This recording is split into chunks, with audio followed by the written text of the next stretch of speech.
Accounting as a source of information, വിവരങ്ങളുടെ ഒരു ഉറവിടമാണ് എന്ത് അക്കൗണ്ടിങ് എന്ന് പറയുന്നത്. Accounting provides useful information for decision making. ബിസിനസ്സുമായി ബന്ധപ്പെട്ട് തീരുമാനങ്ങൾ എടുക്കാനായിട്ടുള്ള യൂസ്ഫുൾ ആയിട്ടുള്ള ഇൻഫർമേഷൻസ് നമുക്ക് ആര് തരും? അക്കൗണ്ട്സ് തരും. അങ്ങനെ തരണം എന്നുണ്ടെന്നുണ്ടെങ്കിൽ അക്കൗണ്ട്സിന് മെയിൻ ആയിട്ടും 4 ക്വാളിറ്റീസ് ഉണ്ടാവണം. അപ്പോൾ അക്കൗണ്ടിങ്ങിന്റെ ക്വാളിറ്റേറ്റീവ് ക്യാരക്ടറിസ്റ്റിക്സ് എന്താണെന്ന് ചോദിച്ചാൽ നമുക്ക് ഈ പറയുന്ന കാര്യങ്ങളൊക്കെ എഴുതാനായിട്ട് സാധിക്കും. അപ്പോൾ അക്കൗണ്ടിങ്ങിന് ആവശ്യമായിട്ടുള്ള 4 ക്വാളിറ്റീസ് എന്തൊക്കെയാണ്? 1 റിലയബിലിറ്റി, 2 റിലവൻസ്, 3 അണ്ടർസ്റ്റാൻഡബിലിറ്റി, പിന്നെ കമ്പയറബിലിറ്റി. എന്താണ് റിലയബിലിറ്റി എന്ന് പറഞ്ഞാൽ? റിലയബിലിറ്റി പറഞ്ഞാൽ എന്താണ്? വിശ്വാസ്യത, അല്ലെ? നമ്മൾ കൊടുക്കുന്ന ഇൻഫോർമേഷൻസ് നമുക്കത് ട്രസ്റ്റ് ചെയ്യാനായിട്ട് പറ്റണം, വിശ്വസിക്കാനായിട്ട് പറ്റണം. അങ്ങനെ പറ്റണം എന്നുണ്ടെങ്കിൽ അതിൽ എന്തുണ്ടാവാനായിട്ട് പാടില്ല? നമ്മൾ കൊടുക്കുന്ന ഇൻഫോർമേഷൻസിൽ തെറ്റുകൾ ഉണ്ടാവാനായിട്ട് പാടില്ല. അപ്പൊ ആദ്യത്തെ ക്വാളിറ്റി പറയുന്നത് എന്താണ്? റിലയബിലിറ്റി. രണ്ടാമത്തത് റിലവൻസ്. റിലവൻസ് പറഞ്ഞാൽ എന്താണ്? പ്രസക്തി. നമുക്ക് ഇന്നിപ്പോ ഒരു കാര്യത്തിനെ കുറിച്ച് അറിയണം എന്നുണ്ടെന്നുണ്ടെങ്കിൽ അതുമായി ബന്ധപ്പെട്ട ഇൻഫോർമേഷൻ നമുക്ക് എന്ന് കിട്ടണം? ഇന്ന് കിട്ടണം. അത് നാളെ കിട്ടിയിട്ട് കാര്യമില്ല. അപ്പോൾ എന്നാണോ നമുക്ക് ആ ഒരു ഇൻഫർമേഷൻ വേണ്ടത്, അല്ലെങ്കിൽ നമ്മൾ ഡിസിഷൻ എടുക്കുന്ന സമയത്താണ് നമുക്കൊരു ഇൻഫർമേഷൻ വേണ്ടത്, അല്ലെ? അപ്പൊ ആ സമയത്ത് നമുക്ക് ഇൻഫർമേഷൻസ് കിട്ടാനായിട്ട് സാധിക്കണം. അതാണ് റിലവൻസിൽ പറയുന്നത്. ഉദാഹരണത്തിന് നമുക്കിപ്പോ ഇന്ന് നമ്മുടെ എംപ്ലോയീസിന് എന്ത് കൊടുക്കണം? സാലറി കൊടുക്കണം. അങ്ങനെ സാലറി കൊടുക്കണം എന്നുണ്ടെന്നുണ്ടെങ്കിൽ നമുക്ക് എന്തറിയണം? നമ്മുടെ ബിസിനസ്സിൽ എത്ര ക്യാഷ് ബാലൻസ് ഉണ്ട് അല്ലെങ്കിൽ ബാങ്ക് ബാലൻസ് ഉണ്ട് എന്നുള്ളത് അറിയണം. അപ്പൊ അതുമായി ബന്ധപ്പെട്ട വിവരങ്ങൾ നമുക്ക് ഇന്ന് കിട്ടിയാൽ മാത്രമേ നമുക്ക് എംപ്ലോയീസിന് ഇന്ന് സാലറി കൊടുക്കാൻ പറ്റുമോ ഇല്ലയോ എന്നുള്ളത് അറിയാനായിട്ട് സാധിക്കുള്ളൂ. അപ്പോൾ നമുക്ക് ആവശ്യമുള്ള സമയത്ത് വേണം, ആവശ്യമുള്ള സമയത്ത് തന്നെ കൃത്യമായിട്ടുള്ള ഇൻഫർമേഷൻസ് നമുക്ക് കിട്ടണം. അതാണ് റിലവൻസ്. അപ്പൊ അക്കൗണ്ടിങ് നമുക്ക് ആവശ്യമുള്ള സമയത്ത് വേണം ആ ഇൻഫർമേഷൻസും കാര്യങ്ങളൊക്കെ തരാനായിട്ട്. അടുത്തത് അണ്ടർസ്റ്റാൻഡബിലിറ്റി. എന്താണ് അണ്ടർസ്റ്റാൻഡബിലിറ്റി എന്ന് പറഞ്ഞാല്? നമുക്ക് ആ അക്കൗണ്ട്സ് കണ്ട് അത് മനസ്സിലാക്കാനായിട്ട് സാധിക്കണം. എന്താണ്, എത്രയാണ് പ്രോഫിറ്റ്, അല്ലെങ്കിൽ അതിനെ കൃത്യമായിട്ട് ഇന്റർപ്രറ്റ് ചെയ്യാനായിട്ട്, വ്യാഖ്യാനിക്കാനായിട്ട്, മനസ്സിലാക്കാനായിട്ട് എളുപ്പത്തിൽ കഴിയണം. അതാണ് അണ്ടർസ്റ്റാൻഡബിലിറ്റി കൊണ്ട് ഉദ്ദേശിക്കുന്നത്. അടുത്തത് കമ്പയറബിലിറ്റി. എന്താണ് കമ്പയറബിലിറ്റി പറഞ്ഞാല്? ഓവർ ടൈം, അതായത് കാലക്രമേണയോ അല്ലെങ്കിൽ മറ്റ് സ്ഥാപനങ്ങളോ ആയിട്ട് താരതമ്യം ചെയ്യാനായിട്ട് നമുക്ക് സാധിക്കണം. ഇപ്പോ 2 ബിസിനസ് സ്ഥാപനങ്ങൾ ഒരേ തരത്തിലുള്ള ആക്ടിവിറ്റീസ് ആണ് ചെയ്യുന്നത്. For example construction company, 2 construction companies. അപ്പൊ ആ 2 കൺസ്ട്രക്ഷൻ കമ്പനീസിന്റെയും അക്കൗണ്ട്സ് നോക്കി വെച്ചാൽ നമുക്ക് അതിനെ കമ്പയർ ചെയ്യാനായിട്ട് സാധിക്കണം. ഇതിന് എത്ര പ്രോഫിറ്റ് ഉണ്ട്? ഈ ഇപ്പൊ കമ്പനി എ, കമ്പനി ബി ആണെന്ന് വെച്ചോളൂ. അപ്പൊ കമ്പനി എക്കും ബിക്കും എത്രയാണ് പ്രോഫിറ്റ്, അവർക്ക് എത്രയാണ് സർവീസസ്, അല്ലെങ്കിൽ അവർക്ക് എത്രയാണ് എക്സ്പെൻസ് വരുന്നത് എന്നുള്ളതെല്ലാം നമുക്ക് ആ അക്കൗണ്ട്സ് നോക്കി വെച്ചാൽ കമ്പയർ ചെയ്യാനായിട്ട് സാധിക്കണം. അങ്ങനെ കമ്പയർ ചെയ്യണം എന്നുണ്ടെന്നുണ്ടെങ്കിൽ ഫിനാൻഷ്യൽസ് പ്രിപ്പയർ ചെയ്യുമ്പോൾ എപ്പോഴും ഒരേ ഫോർമാറ്റ് അല്ലെങ്കിൽ ഒരേ സ്റ്റാൻഡേർഡ്സ് വേണം നമ്മൾ ഫോളോ ചെയ്യാനായിട്ട് വരുന്നത്.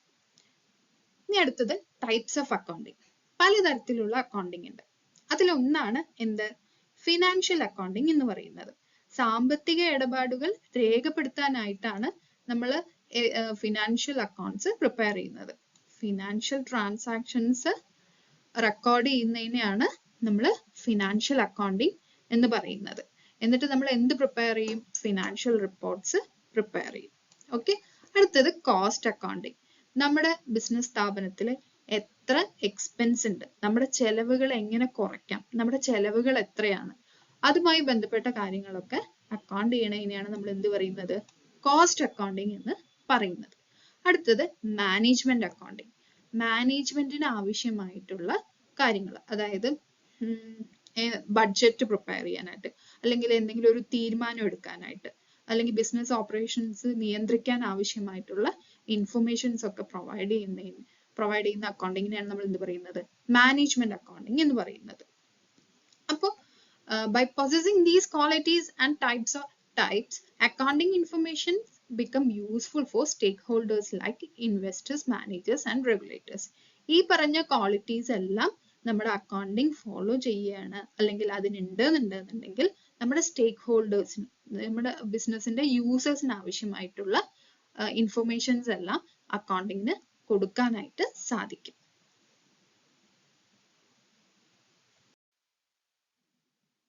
അടുത്തത് ഒബ്ജക്റ്റീവ്സ് ഓഫ് അക്കൗണ്ടിങ്. അക്കൗണ്ടിങ്ങിന്റെ ലക്ഷ്യങ്ങൾ എന്തൊക്കെയാണെന്നുള്ളതാണ്. മെയിൻ ആയിട്ട് 4 ഒബ്ജക്റ്റീവ്സ് ആണ് വരുന്നത്. അതിലൊന്ന് maintenance of records, calculate profit or loss, depict financial position, provide information to users. ആദ്യത്തേത് വന്നിട്ട് മെയിൻറ്റെയിൻ റെക്കോർഡ്സ്. അക്കൗണ്ടിങ്ങിൽ ആദ്യത്തെ ഒബ്ജക്റ്റീവ് എന്ന് പറയുന്നത് മെയിൻറ്റെയിൻ റെക്കോർഡ്സ് എന്നുള്ളതാണ്. അതായത് രേഖകൾ സൂക്ഷിക്കുക. സാമ്പത്തിക ഇടപാടുകളുടെ ഒരു സിസ്റ്റമാറ്റിക് ആയിട്ടുള്ള ഒരു റെക്കോർഡ്സ് നമ്മൾ എപ്പോഴും കീപ്പ് ചെയ്യണം. ഉദാഹരണത്തിന് നമ്മളിപ്പോൾ സെയിൽസും പർച്ചേസും നടത്തുന്നുണ്ട്. ബിസിനസ് നടത്തുമ്പോൾ ഒബ്വിയസ്ലി സെയിൽസും ഉണ്ടാവും പർച്ചേസും ഉണ്ടാവും. അപ്പൊ ഡെയിലി ബേസിസിൽ അതിന്റെ റെക്കോർഡ്സ് എല്ലാം എന്ത് ചെയ്യണം, നമ്മൾ കീപ്പ് ചെയ്യണം. അടുത്തത് calculate profit or loss. Business ഓപ്പറേഷൻസിൽ ബിസിനസ് നടത്തിക്കൊണ്ടു പോകുന്നതിലൂടെ നമുക്ക് ലാഭമാണോ നഷ്ടമാണോ വരുന്നത് എന്നുള്ളത് നമ്മൾ കാൽക്കുലേറ്റ് ചെയ്യണം. യൂഷ്വലി ഒരു അക്കൗണ്ടിങ് പീരീഡ് എന്ന് പറയുന്നത് April 1 തൊട്ടിട്ട് നെക്സ്റ്റ് March 31 വരെയാണ് ഒരു അക്കൗണ്ടിങ് പീരീഡ് വരുന്നത്. അപ്പോൾ ഒരു വർഷത്തെ പ്രോഫിറ്റ് ഓർ ലോസ് നമ്മൾ കാൽക്കുലേറ്റ് ചെയ്യണം. ഇൻ കേസ് ഇൻ ബിറ്റ്വീൻ ഇടയിൽ എന്തെങ്കിലും ഒരു ഡിസിഷൻ എടുക്കണം എന്നുണ്ടെന്നുണ്ടെങ്കിൽ അതുവരെയുള്ള പ്രോഫിറ്റ് വേണമെങ്കിൽ നമുക്ക് കാൽക്കുലേറ്റ് ചെയ്യാനായിട്ട് സാധിക്കണം. അടുത്തത് ഡെപിക്ട് ഫിനാൻഷ്യൽ പൊസിഷൻ. അതായത് സാമ്പത്തിക സ്ഥിതി എന്താണെന്നുള്ളത് നമുക്ക് അക്കൗണ്ട്സ് നോക്കി വെച്ചാൽ അറിയാനായിട്ട് സാധിക്കണം. അതായത് ആസ്തികളുടെ, അസറ്റ്സിന്റെ, ബാധ്യതകളുടെ, ലൈബിലിറ്റീസിന്റെ, ഇതിന്റെ എല്ലാം കണക്കുകൾ നമ്മൾ സൂക്ഷിക്കണം. അപ്പൊ ഈ ആസ്തികളുടെയും അതേപോലെ തന്നെ ബാധ്യതകളുടെയും അസറ്റിന്റെയും ലൈബിലിറ്റീസിന്റെയും ഡീറ്റെയിൽസ് നമ്മൾ ഏതിലാണ് പിക്ചറൈസ് ചെയ്യുക, അതിനാണ് നമ്മൾ എന്ത് പ്രിപ്പയർ ചെയ്യുന്നത്, ബാലൻസ് ഷീറ്റ് പ്രിപ്പയർ ചെയ്യുന്നത്. ഇപ്പൊ കമ്പനിയുടെ ഒരു ബാലൻസ് ഷീറ്റ് കണ്ടാൽ നമുക്ക് അറിയണം ആ കമ്പനിക്ക് എത്ര ആസ്തി ഉണ്ട്, അസറ്റ് ഉണ്ട്, അതിന് എത്ര ലൈബിലിറ്റി ഉണ്ട് എന്നുള്ളത് അറിയാനായിട്ട് സാധിക്കണം. പിന്നെ provide information to users. Information to users അതായത് അക്കൗണ്ടിങ്ങിന്റെ വിവരങ്ങൾ, അതായത് ബിസിനസിന്റെ സാമ്പത്തിക വിവരങ്ങൾ വന്നിട്ട് അത് ആവശ്യമുള്ള ആൾക്കാർക്ക് നമുക്ക് കൊടുക്കാനായിട്ട് സാധിക്കണം. ഓൾറെഡി നമ്മൾ പഠിച്ചു യൂസേഴ്സ് ഓഫ് അക്കൗണ്ടിങ് ആരൊക്കെയാണെന്നുള്ളത്. ഇന്റേണൽ യൂസേഴ്സ് ഉണ്ടാവും, എക്സ്റ്റേണൽ യൂസേഴ്സ് ഉണ്ടാവും. ഇന്റേണൽ യൂസേഴ്സ് പറഞ്ഞാൽ ബിസിനസിന്റെ അകത്ത് തന്നെ ഉള്ള ആളുകൾ, മാനേജേഴ്സ്, ഓണേഴ്സ്, സൂപ്പർവൈസേഴ്സ്, അതൊക്കെ ഒരു എക്സാമ്പിൾ ആണ്. എക്സ്റ്റേണൽ യൂസേഴ്സ് പറഞ്ഞാൽ ബിസിനസിന്റെ പുറത്തുള്ള ആൾക്കാര്, ബിസിനസിന്റെ വിവരങ്ങൾ അറിയാൻ ആഗ്രഹിക്കുന്ന ആളുകൾ. ആരൊക്കെ ആയിരിക്കാം? ഇൻവെസ്റ്റേഴ്സ് ആവാം, ലെൻഡേഴ്സ് ആവാം, സപ്ലയേഴ്സ് ആവാം, കസ്റ്റമേഴ്സ് ആവാം, ഗവൺമെന്റ് ആവാം, ആര് വേണമെങ്കിലും ആവാം. അപ്പോൾ ഈ പറഞ്ഞ ലക്ഷ്യങ്ങളിലൂടെ അക്കൗണ്ടിങ് വന്നിട്ട് അതിന്റെ സ്റ്റേക്ക് ഹോൾഡേഴ്സിന് ആവശ്യമായിട്ടുള്ള ഡീറ്റെയിൽസ് കൊടുക്കാനായിട്ട് സാധിക്കുന്നു. അടുത്തത് റോൾ ഓഫ് അക്കൗണ്ടിങ്. അക്കൗണ്ടിങ്ങിന്റെ പങ്ക് എന്താണ്? ബിസിനസ്സിൽ അക്കൗണ്ടിങ്ങിന്റെ പങ്ക് വളരെ വലുതാണ്. അതിൽ മേജർ ആയിട്ട് പറയുകയാണെങ്കിൽ describing and analysing financial data. അതായത് ഒരു ബിസിനസിന്റെ ഫിനാൻഷ്യൽ പെർഫോമൻസ്, അതായത് അത് പ്രോഫിറ്റ് ആണോ ലോസ് ആണോ ഉണ്ടാക്കുന്നത് എന്നുള്ള കാര്യങ്ങൾ നമുക്ക് അക്കൗണ്ടിങ്ങിലൂടെ അറിയാനായിട്ട് സാധിക്കും. അതാണ് ഇവിടെ പറയുന്നത്. ഫിനാൻഷ്യൽ പെർഫോമൻസ് എന്താണെന്നുള്ളത് നമുക്ക് അറിയാനായിട്ട് സാധിക്കും. പിന്നെ അതിന്റെ പൊസിഷൻ എന്താണെന്നുള്ളത് അറിയും. ബിസിനസിന്റെ പൊസിഷൻ എങ്ങനെയാണ് എന്താണെന്നുള്ളത് നമുക്ക് ഏത് നോക്കി അറിയാനായിട്ട് പറ്റും? ബാലൻസ് ഷീറ്റ് നോക്കിയാൽ അറിയാനായിട്ട് പറ്റും. അതിന് എത്ര ആസ്തി ഉണ്ട്, എത്ര ബാധ്യതകൾ ഉണ്ട് എന്നുള്ള കാര്യങ്ങളൊക്കെ നമുക്ക് അതിന്റെ ബാലൻസ് ഷീറ്റ് നോക്കിയാൽ അറിയാനായിട്ട് സാധിക്കും. അതേപോലെ communicating financial information to users. Accounting എന്താ ചെയ്യുന്നത്? ഫിനാൻഷ്യൽ ഇൻഫർമേഷൻസ് കമ്മ്യൂണിക്കേറ്റ് ചെയ്യുന്നത്. അതായത് ആവശ്യക്കാർക്ക് ആവശ്യമായിട്ടുള്ള ഡാറ്റകൾ നമുക്ക് ഏതിലൂടെയാണ് അറിയാനായിട്ട് സാധിക്കുക? അക്കൗണ്ടിങ്ങിലൂടെയാണ് അറിയാനായിട്ട് സാധിക്കുക. ഇത് നമ്മൾ ഓൾറെഡി ഡിസ്കസ് ചെയ്താണ്. ഓണേഴ്സിന്, മാനേജേഴ്സിന്, സൂപ്പർവൈസേഴ്സിന്, ഗവൺമെന്റിന്, ഇൻവെസ്റ്റേഴ്സിന്, ഇവർക്കൊക്കെ ആവശ്യമായിട്ടുള്ള ഡാറ്റകൾ നമ്മുടെ അക്കൗണ്ട്സ് നോക്കിയാൽ അറിയാനായിട്ട് സാധിക്കും. പിന്നെ അക്കൗണ്ടിങ് പറയുന്നത് ബിസിനസിന്റെ ഒരു ലാംഗ്വേജ് എന്നുള്ള രീതിക്ക് വേണമെങ്കിൽ നമുക്ക് പറയാനായിട്ട് സാധിക്കും. ലാംഗ്വേജ് നമുക്ക് എന്തിനാണ്? കമ്മ്യൂണിക്കേറ്റ് ചെയ്യാൻ, അല്ലെ? ആശയവിനിമയം നടത്താനായിട്ട്. അപ്പൊ ബിസിനസിന്റെ കാര്യങ്ങൾ കമ്മ്യൂണിക്കേറ്റ് ചെയ്യാനുള്ള ഒരു ലാംഗ്വേജ് ആയിട്ടാണ് എന്തിനെ നമ്മൾ കാണുന്നത്? അക്കൗണ്ടിങ്ങിനെ കാണുന്നത്. പക്ഷെ അക്കൗണ്ടിങ്ങിന് ഇത്രയും ഗുണങ്ങൾ ഉണ്ടെന്നുണ്ടെങ്കിലും അതിന് ചില ലിമിറ്റേഷൻസ് ഉണ്ട്. അതിൽ ആദ്യത്തെ ലിമിറ്റേഷൻസ് എന്താണെന്ന് വെച്ചാൽ അത് പാസ്റ്റ് ട്രാൻസാക്ഷൻസ് ആണ് റെക്കോർഡ് ചെയ്യുക. നമ്മളിപ്പോ മുന്നേ പറഞ്ഞ എക്സാമ്പിളിലൊക്കെ ബിസിനസ് തുടങ്ങുന്ന ഒരു സമയത്ത് നമ്മളിപ്പോൾ ഒരു മിഷനറി വാങ്ങിക്കുകയാണെന്ന് വെക്കുക. ആ സമയത്ത് മിഷനറിയുടെ കോസ്റ്റ് എന്ന് പറയുന്നത് 50,000 ആയിരിക്കും. അപ്പൊ നമ്മുടെ ബുക്സ് ഓഫ് അക്കൗണ്ട്സിൽ എപ്പോഴും അതിന്റെ കോസ്റ്റ് കാണിക്കുന്നത് 50,000 തന്നെ ആയിരിക്കും. പിന്നെ അതിന്റെ ഡിപ്രീസിയേഷൻ കഴിഞ്ഞിട്ടുള്ള വാല്യൂ നമ്മുടെ ബുക്സിൽ കാണിച്ചു വരുന്നുണ്ടെന്നുണ്ടെങ്കിലും അത് പാസ്റ്റ് ഡാറ്റയാണ്. അത് വാങ്ങിക്കുമ്പോൾ എത്രയാണോ അതിന്റെ കോസ്റ്റ് ഉണ്ടായിരുന്ന ആ ഡാറ്റയാണ് നമ്മുടെ അക്കൗണ്ട്സിൽ ഉണ്ടാവുക. അതായത് ആ മിഷനറിക്ക് ഇപ്പൊ എത്ര കോസ്റ്റ് വരുന്നുണ്ട്, പ്രസന്റ് വാല്യൂ എന്താണെന്നുള്ളത് നമ്മുടെ അക്കൗണ്ട്സ് നോക്കിയാൽ അറിയാനായിട്ട് സാധിക്കില്ല. പക്ഷെ വാങ്ങിക്കുന്ന സമയത്ത് അതിന് എത്ര കോസ്റ്റ് ഉണ്ടായിരുന്നു എന്നുള്ള കാര്യങ്ങളും മറ്റുമൊക്കെ നമ്മുടെ അക്കൗണ്ട്സ് നോക്കിയാൽ അറിയാനായിട്ട് പറ്റും. അതാണ് ഇത് പറയുന്നത് accounting information is based on historical data. Historical ഡാറ്റയാണ് നമ്മുടെ അക്കൗണ്ട്സിൽ ഉണ്ടാവുക. അതേപോലെ തന്നെ അക്കൗണ്ട്സിൽ ക്വാണ്ടിറ്റേറ്റീവും ഫിനാൻഷ്യൽ നേച്ചർ ആയിട്ടുള്ള ഇൻഫർമേഷൻസ് മാത്രമാണ് നമ്മൾ ഇതാക്കുക. ക്വാളിറ്റേറ്റീവ് ഡീറ്റെയിൽസ്, ക്വാണ്ടിറ്റേറ്റീവ് പറഞ്ഞാൽ എത്ര കിലോ, എത്ര രൂപ, അങ്ങനെ മോണിറ്ററി ടേംസിൽ നമുക്ക് മെഷർ ചെയ്യാൻ പറ്റുന്ന കാര്യങ്ങൾ മാത്രമാണ് നമ്മുടെ അക്കൗണ്ട്സിൽ നമ്മൾ റെക്കോർഡ് ചെയ്ത് വെക്കുന്നത്. അതല്ലാതെയുള്ള കാര്യങ്ങളൊന്നും നമ്മൾ അക്കൗണ്ട്സിൽ റെക്കോർഡ് ചെയ്ത് വെക്കുന്നില്ല. അപ്പൊ മേജറായിട്ട് അക്കൗണ്ട്സിന്റെ ലിമിറ്റേഷൻ, അക്കൗണ്ടിങ്ങിന്റെ ലിമിറ്റേഷൻ എന്ന് പറയുന്നത് it focus on past transaction. Historical ഡാറ്റയാണ് അതിൽ സൂക്ഷിച്ചു വെക്കുന്നത്. പിന്നെന്താണ്, അതിൽ ക്വാണ്ടിറ്റേറ്റീവ് ആൻഡ് ഫിനാൻഷ്യൽ നേച്ചർ ആയിട്ടുള്ള കാര്യങ്ങൾ മാത്രമായിരിക്കും നമ്മൾ അതിൽ അക്കൗണ്ട്സിൽ മെൻഷൻ ചെയ്തിട്ട് ഉള്ളത്. ഇനി നമുക്കൊരു സ്റ്റോറി നോക്കാം. Rahul's lemonade stand. ലെമണേഡ് പറഞ്ഞാൽ യൂഷ്വലി നമ്മുടെ നാരങ്ങ വെള്ളം. അപ്പൊ രാഹുൽ പറയുന്ന ഒരു കുട്ടി ഒരു ലെമണേഡ് സ്റ്റാൻഡ് തുടങ്ങുകയാണ്, അല്ലെങ്കിൽ ലെമണേഡ് ഷോപ്പ് തുടങ്ങുകയാണ്. അവൻ എങ്ങനെയാണ് തുടങ്ങുന്നത്? Rahul started a small lemonade stand in front of his house. അവന്റെ വീട്ടിന്റെ ഉമ്മർത്ത് ഒരു ലെമണേഡ് സ്റ്റാൻഡ്, നാരങ്ങ വെള്ളം വിൽക്കാനായിട്ടുള്ള ഒരു സ്റ്റാൻഡ് തുടങ്ങാനായിട്ട് അവൻ തീരുമാനിക്കുകയാണ്. അപ്പൊ അതിനായിട്ട് ആ ഒരു സ്റ്റാൻഡും മറ്റുമൊക്കെ സെറ്റപ്പ് ആക്കാനായിട്ട് അവൻ ഇനീഷ്യലി ഒരു 1000 രൂപയാണ് ആ ബിസിനസ്സിന് വേണ്ടിയിട്ട് മുടക്കുന്നത്. ബിസിനസിന്റെ ആദ്യത്തെ മുടക്ക് മുതൽ 1000 രൂപ. അതിനെയാണ് നമ്മൾ എന്ത് പറയുന്നത് ബിസിനസ്സിൽ? ക്യാപിറ്റൽ എന്ന് പറയുന്നത്. എന്താണ് നമ്മൾ അതിനെ പറയുന്നത്? ക്യാപിറ്റൽ. ബിസിനസ്സിന് വേണ്ടി ആദ്യം മുടക്ക് മുതൽ ഇറക്കുന്നതിനെയാണ് നമ്മൾ എന്ത് പറയുന്നത്? ക്യാപിറ്റൽ എന്ന് പറയുന്നത്. Okay, capital.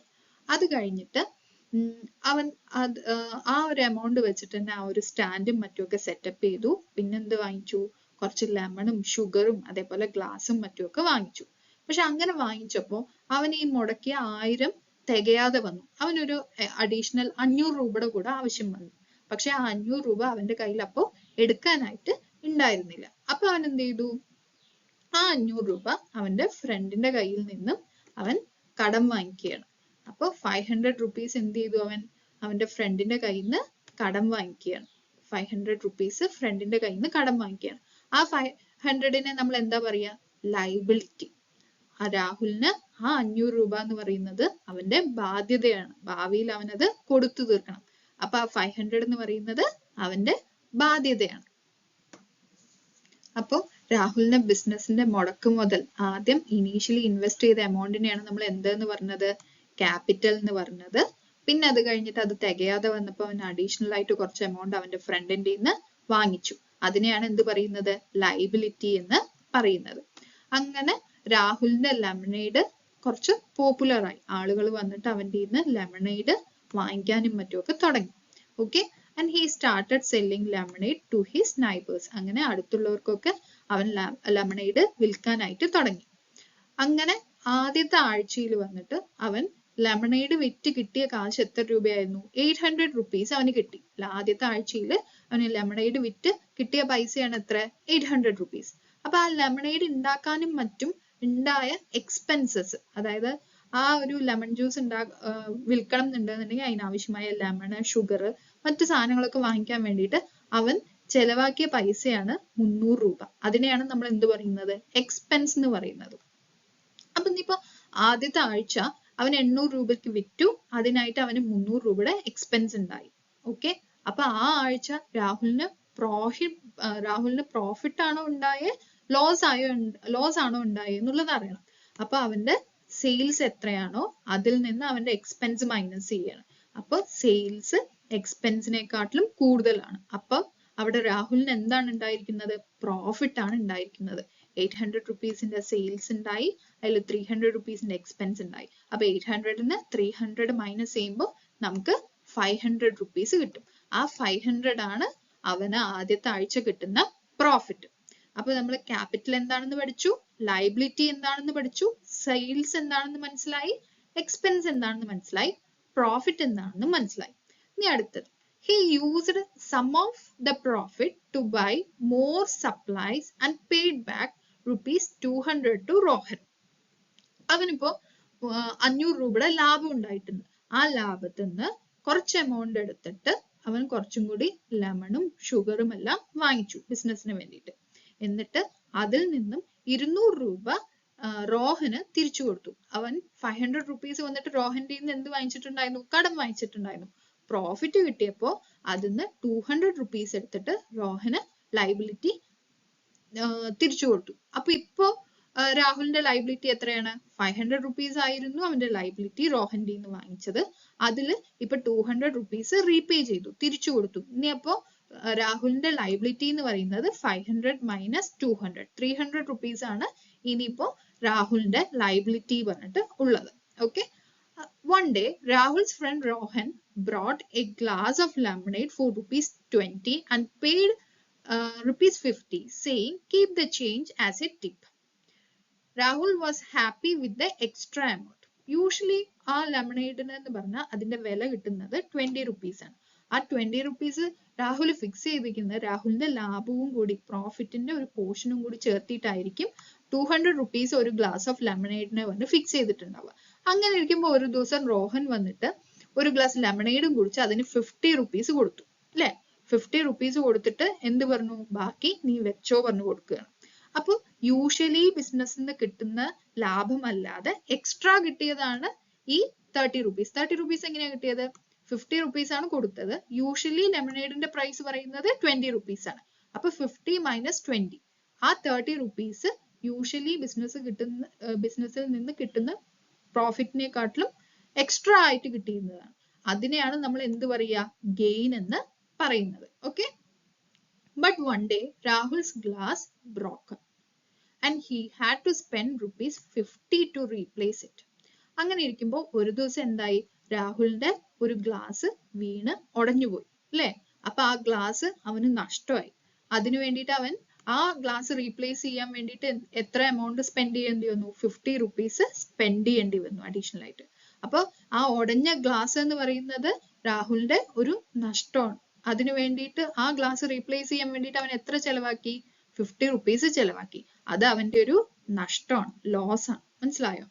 He also took ₹100 from the business to buy a toy for himself. അങ്ങനെ ഇരിക്കുമ്പോൾ ഒരു ദിവസം ബിസിനസ്സിൽ നിന്നും 100 റുപ്പീസ് രാഹുൽ വിഡ്രോ ചെയ്യുകയാണ്, അവന് ഒരു ടോയ് വാങ്ങിക്കാൻ വേണ്ടിയിട്ട്. അപ്പൊ രാഹുലിന്റെ പേഴ്സണൽ പർപ്പസിന് വേണ്ടിയിട്ട് ബിസിനസ്സിൽ നിന്ന് അമൗണ്ട് എടുക്കുകയാണ്. അതിനെയാണ് നമ്മൾ എന്ത് പറയുക? ഡ്രോയിങ്സ് എന്ന് പറയുന്നത്. Okay. Rahul's business grew and he started buying some lemons and sugar in bulk. അങ്ങനെ രാഹുലിന്റെ ബിസിനസ് വലുതായപ്പോൾ അവന് ഷുഗറും ലെമണും ഒക്കെ ബൾക്കായിട്ട് പർച്ചേസ് ചെയ്യാനായിട്ട് തുടങ്ങി, ബൾക്കായിട്ട് വാങ്ങാനായിട്ട് തുടങ്ങി, കൂടുതലായിട്ട് വാങ്ങാൻ തുടങ്ങി. ആ ഈ ലെമണും ഷുഗറും ഒക്കെ വാങ്ങുന്നതിനെയാണ് നമ്മൾ എന്താന്ന് പറയുക? പർച്ചേസ് എന്ന് പറയുന്നത്. ഓക്കെ. അങ്ങനെ ഇരിക്കുമ്പോൾ അവൻ എന്ത് ചെയ്യാനായിട്ട് തുടങ്ങി? സാധാരണ അന്നാൾക്ക് വേണ്ട ലെമണും ഷുഗറും ആയിരുന്നു പർച്ചേസ് ചെയ്തുകൊണ്ടിരുന്നത്. പിന്നെ ബൾക്കായിട്ട് വാങ്ങിക്കാൻ തുടങ്ങി. നാളേക്കും വരുന്ന ദിവസങ്ങളിലേക്കും മറ്റുമൊക്കെ വേണ്ടിയിട്ടുള്ള ലെമൺ നേരത്തെ വാങ്ങി വെക്കാനായിട്ട് തുടങ്ങി. അപ്പൊ അതിനെയാണ് നമ്മൾ എന്ത് പറയുന്നത്? സ്റ്റോക്ക് എന്ന് പറയുന്നത്. He kept some lemon and sugar in stock.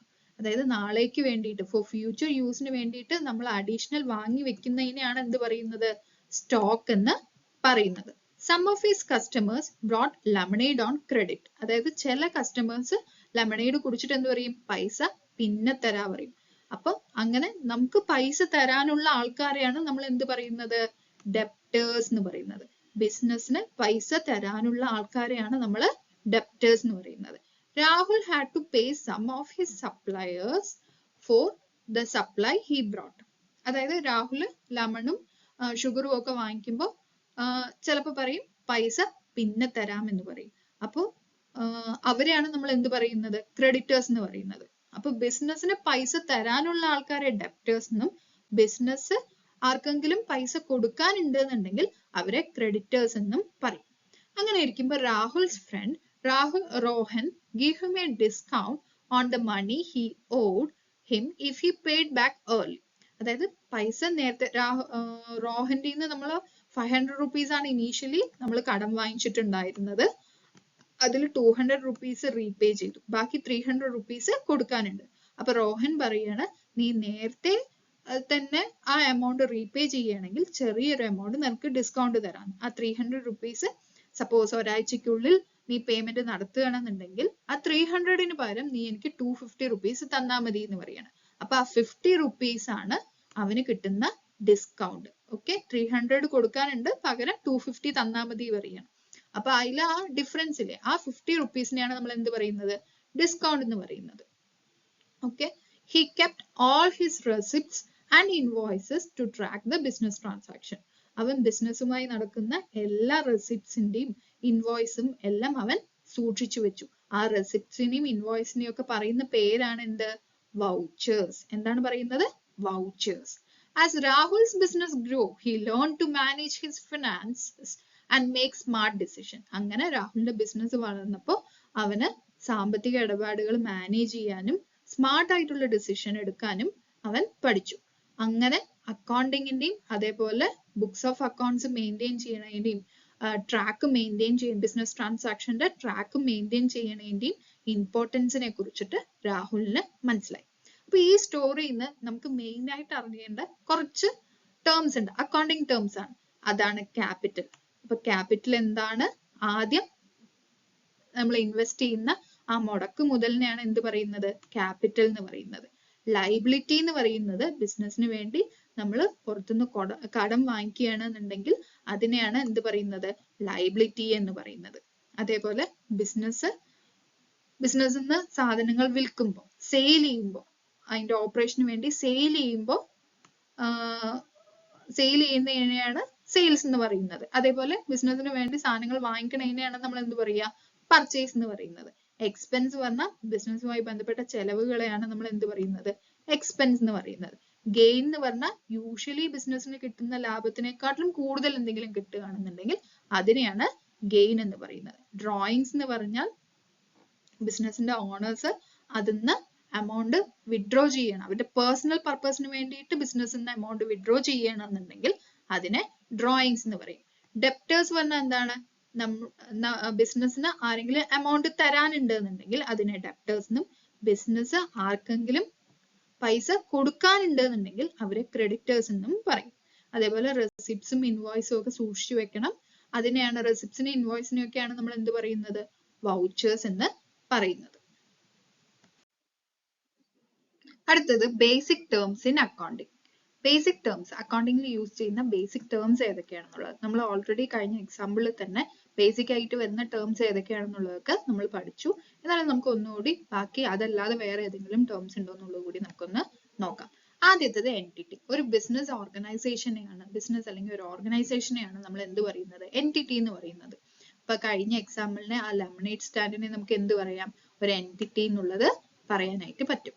അടുത്തത് ട്രാൻസാക്ഷൻ. ട്രാൻസാക്ഷൻ പറയുന്നത് എക്സ്ചേഞ്ച് ഓഫ് മണി ഓർ ഗുഡ്സോ അല്ലെങ്കിൽ മണിയോ എക്സ്ചേഞ്ച് ചെയ്യുന്നതിനെയാണ് നമ്മൾ എന്ത് പറയുന്നത്, ട്രാൻസാക്ഷൻ എന്ന് പറയുന്നത്.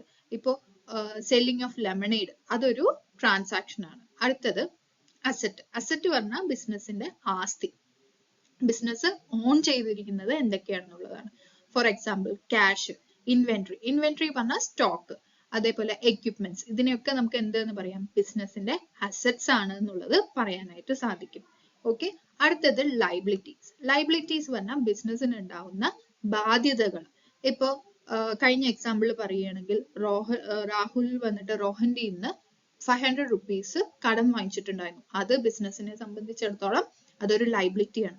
അതേപോലെ നമ്മൾ കടത്തിന് ആദ്യം നിന്നെങ്കിലും സാധനങ്ങൾ വാങ്ങിക്കുകയാണെന്നുണ്ടെങ്കിൽ അതും നമ്മുടെ ബിസിനസിന്റെ ലൈബിലിറ്റിയാണ്. അടുത്തത് ക്യാപിറ്റൽ. ക്യാപിറ്റൽ പറയുന്നത് ഇനീഷ്യലി ഓണർ വന്നിട്ട് ബിസിനസ്സിലേക്ക് ഇൻവെസ്റ്റ് ചെയ്യുന്ന ആ ഒരു എമൗണ്ടിനെയാണ് നമ്മൾ എന്ത് പറയുന്നത്, ക്യാപിറ്റൽ എന്ന് പറയുന്നത്.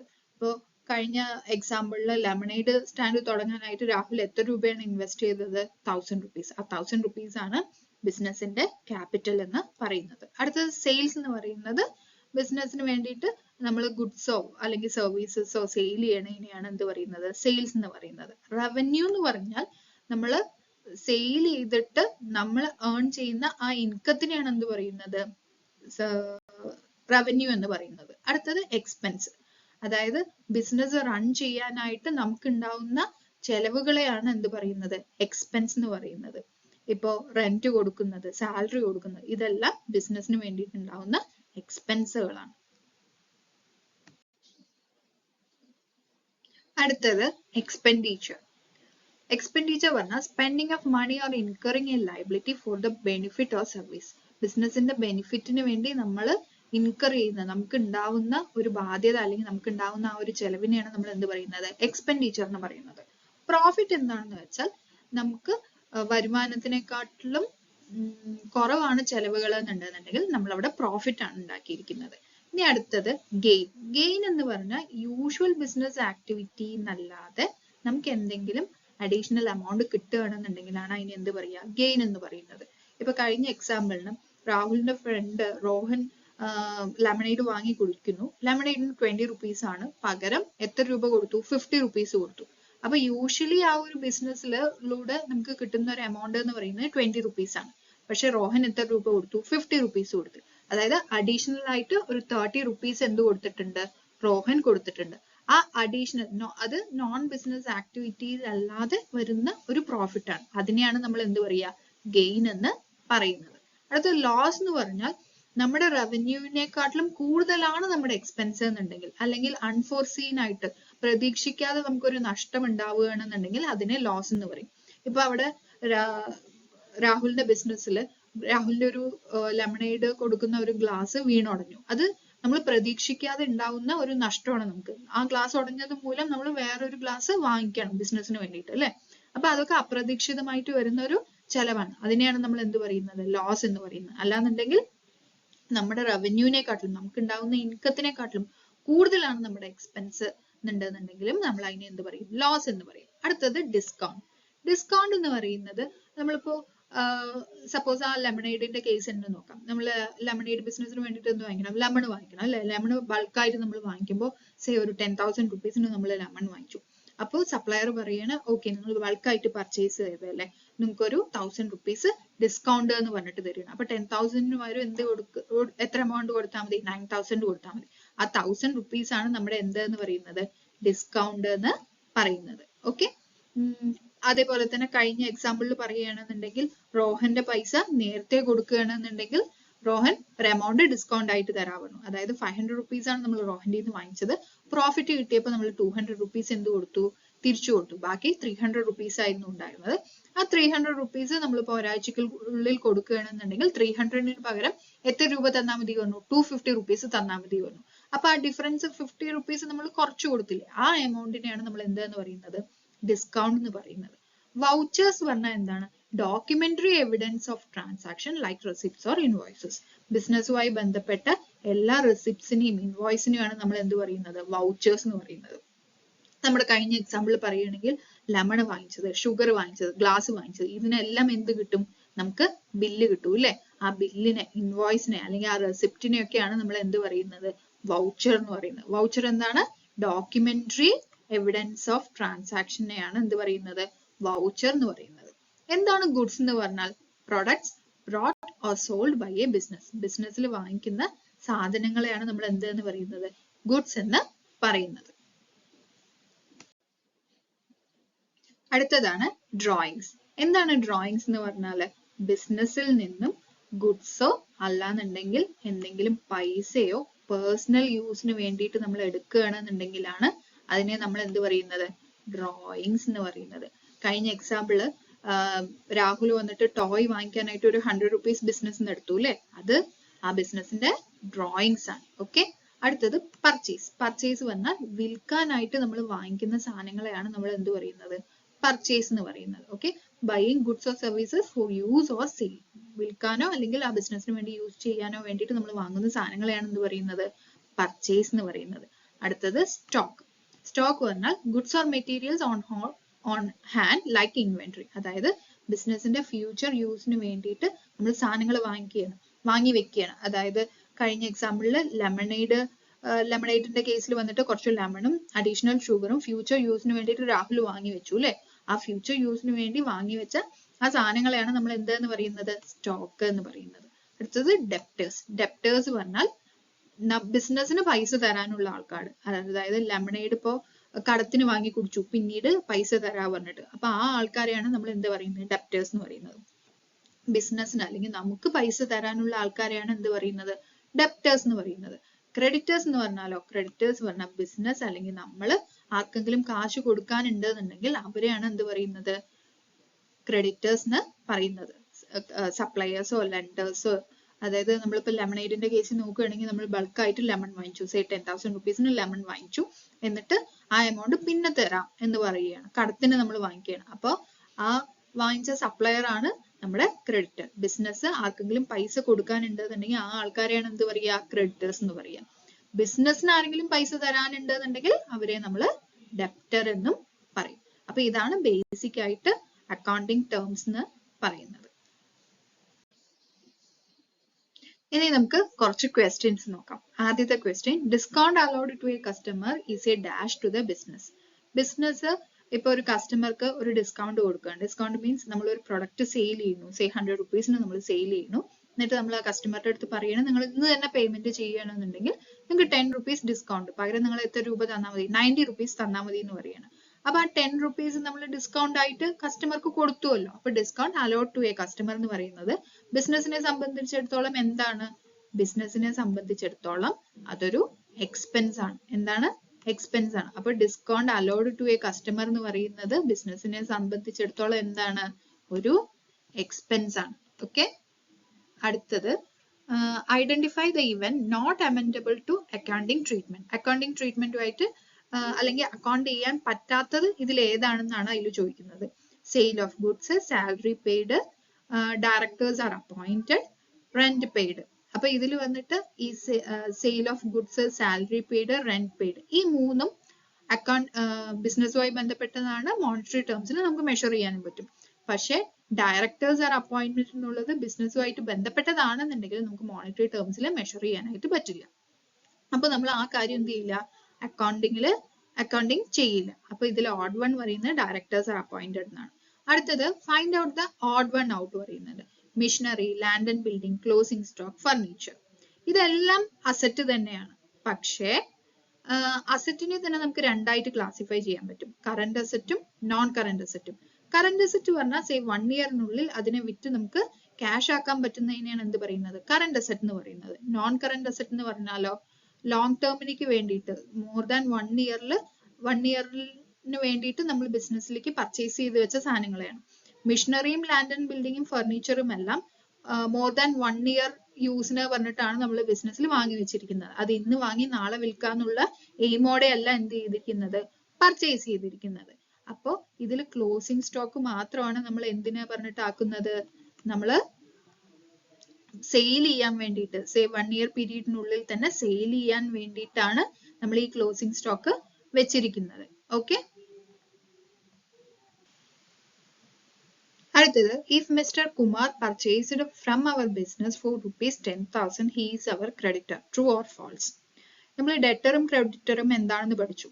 നമ്മൾ ആർക്കെങ്കിലും പൈസ കൊടുക്കാനുണ്ടെന്നുണ്ടെങ്കിൽ അവർ ക്രെഡിറ്ററും, നമുക്ക് ആരെങ്കിലും പൈസ തരാനുണ്ടെന്നുണ്ടെങ്കിൽ അവർ ഡെപ്റ്ററുമാണ് അല്ലെ.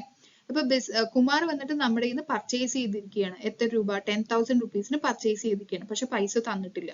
അപ്പൊ ബിസിനസ്സിന് അല്ലെങ്കിൽ നമുക്ക് കുമാർ പൈസ തരാനുണ്ട്. അപ്പൊ അയാളെ എന്താ പറയാ? ഡെപ്റ്റർ എന്നാണ് പറയുക, ക്രെഡിറ്റർ എന്നല്ല പറയുക അല്ലെ. അപ്പൊ ഈ ഒരു സ്റ്റേറ്റ്മെന്റ് തെറ്റാണ്. അടുത്ത question, find out the odd one out. Manager, bank, government. അപ്പൊ ഇവിടെ നമ്മൾ ആലോചിക്കുന്നത് ഇന്റേണൽ യൂസേഴ്സും എക്സ്റ്റേണൽ യൂസേഴ്സിനെയാണ് നമ്മൾ എന്ത് ചെയ്യുന്നത്? നോക്കേണ്ടത്. ഇപ്പൊ ഇന്റേണൽ യൂസേഴ്സ് പറഞ്ഞാൽ ബിസിനസിന്റെ ഡാറ്റ ആവശ്യമായിട്ടുള്ള ആളുകൾ, ബിസിനസിന്റെ അകത്ത് തന്നെ ബിസിനസ് ഡാറ്റ അല്ലെങ്കിൽ അക്കൗണ്ടിങ് ഇൻഫർമേഷൻസ് ആവശ്യമായ ആൾക്കാരെയാണ് നമ്മൾ എന്ത് പറയുന്നത്? ഇന്റേണൽ യൂസേഴ്സ് എന്ന് പറയുന്നത്. എക്സ്റ്റേണൽ യൂസേഴ്സ് പറഞ്ഞാൽ ബിസിനസിന് പുറത്തുള്ള ആൾക്കാർ ബിസിനസിന്റെ അക്കൗണ്ടിങ് ഇൻഫർമേഷൻസ് അല്ലെങ്കിൽ ഫിനാൻഷ്യൽ ഇൻഫർമേഷൻസ് ആവശ്യമായിട്ടുള്ള ആളുകളെയാണ് നമ്മൾ എന്ത് പറയുന്നത്? എക്സ്റ്റേണൽ യൂസേഴ്സ് എന്ന് പറയുന്നത്. അപ്പൊ ഇവിടെ manager, bank, government. Manager internal user ആണ്, ബിസിനസിന്റെ അകത്ത് തന്നെ ഉള്ള ആളാണ്. ബാങ്കും ഗവൺമെന്റും എന്താണ്? എക്സ്റ്റേണൽ യൂസർ ആണ്, ബിസിനസിന്റെ പുറത്തുള്ള ആളുകളാണ്. അപ്പൊ ഇതില് ഓഡ് വൺ ഔട്ട് എന്ന് പറയുന്നത് മാനേജർ ആണ്. അടുത്തത് ചൂസ് ദ കറക്റ്റ് സീക്വൻസ്. ഇത് അക്കൗണ്ടിങ്ങിന്റെ ഡെഫിനിഷൻ പഠിച്ചു വെച്ചാൽ ഇതിൽ ഏതാണ് കറക്റ്റ് ആയിട്ടുള്ളത് എന്നുള്ളത് നിങ്ങൾക്ക് അറിയാനായിട്ട് പറ്റും. അപ്പൊ ഈ ഒരു ക്വസ്റ്റ്യൻ നിങ്ങൾ തന്നെ താനെ സോൾവ് ചെയ്യാനായിട്ട് നോക്കും.